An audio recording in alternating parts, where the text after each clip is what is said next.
Macam ni lah Bob, orang B40 macam kami ni, kami tak sempat tengok chart 24 jam macam Bob. Sebab tu kami guna timetable masa terbaik untuk kami trade. Contoh macam ni kan, 7.50 pagi sampai 8.30 pagi. So sambil-sambil duduk dekat dalam jam, duduk tengah breakfast dekat warung tepi jalan, kami buka trading view, time frame 15 minit untuk tengok arah market. Kami tak sempat nak lukis-lukis chart, tarik SIR, SND. Kami nak buka chart, terus nampak setup macam ni kan. Terus nampak volume buyer tu tengah kuat. Candle semasa dia dah break dan di atas line MA warna biru ni. Lepas tu kami buka lah dekat time frame 3 minit. Kami nampak SOP indicator sama macam dekat time frame 15 minit tadi. Bila dah sama, 15 minit buy, 3 minit pun buy, barulah kita entry. So kita ada buat SL juga.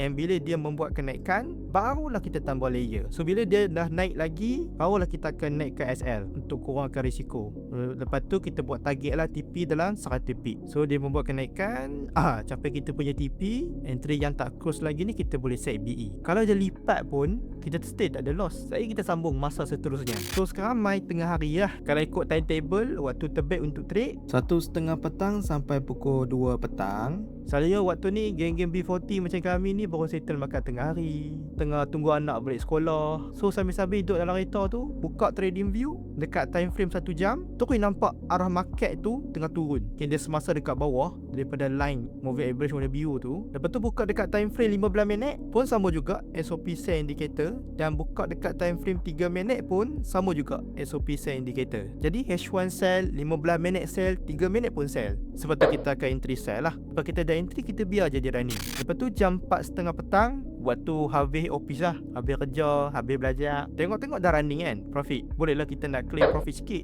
And kalau kita tengok timetable, sekarang pun 4:30 sampai pukul 5 petang, antara waktu terbaik juga untuk trade. Cuma dekat time frame 3 minit saja SOP buy. Bolehlah kita nak scalping side. So kita entry lah. And then pukul 5 petang, tengok dia dah fly dan capai 100 pip. So saya claim dulu profit untuk petang ni, and saya BE jugalah. Tapi mesti ada yang haters yang kutuk cara B40 trade macam saya ni. Kata alah ni kau demo je, ni bukan ekor demo bang, ni ekor real ni saya tunjuk. Sebab tu saya trade hati-hati, pakai pun lot 0.01, bukannya tekan lot mesin jahit sampai penuh satu screen macam orang lain yang buat konten pakai ekor demo. Saya trade guna real account bang. So tak apa, malam ni kita sambung.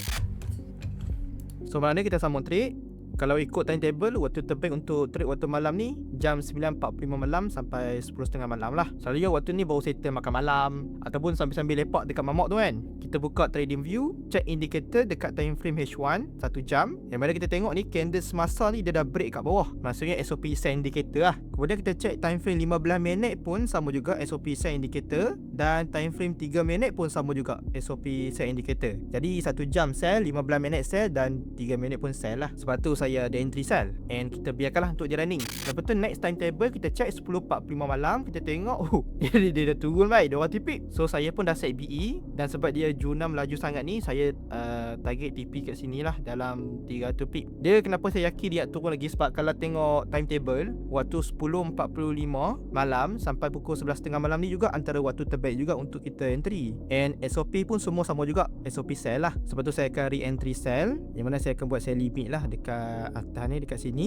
Lepas tu kita tengok lah dia jadi macam mana. And then kita tengok dia J6 dia tak capture saya punya entry sell limit tadi. So tak apa lah, saya delete dulu order ni and kena TP. Kau nampak tak, daripada pagi sampai ke malam kita profit, account pun dapat kita grow. Sebab tu kita kena ada timetable ni, yang mana masa terbaik untuk kita entry lah, dan kita kena guna indicator yang tunjuk arah market. So kalau korang suka dengan ilmu yang saya share ni, boleh like dan save video ni sebagai rujukan lah. Jadi kalau nak cuba teknik ni, nak dapatkan timetable masa terbaik untuk entry dengan indikator ni juga secara percuma, boleh klik link di bio. Saya sendiri akan guide korang step by step. Tapi past result not indicate future result, dan trading tetap ada risiko lah.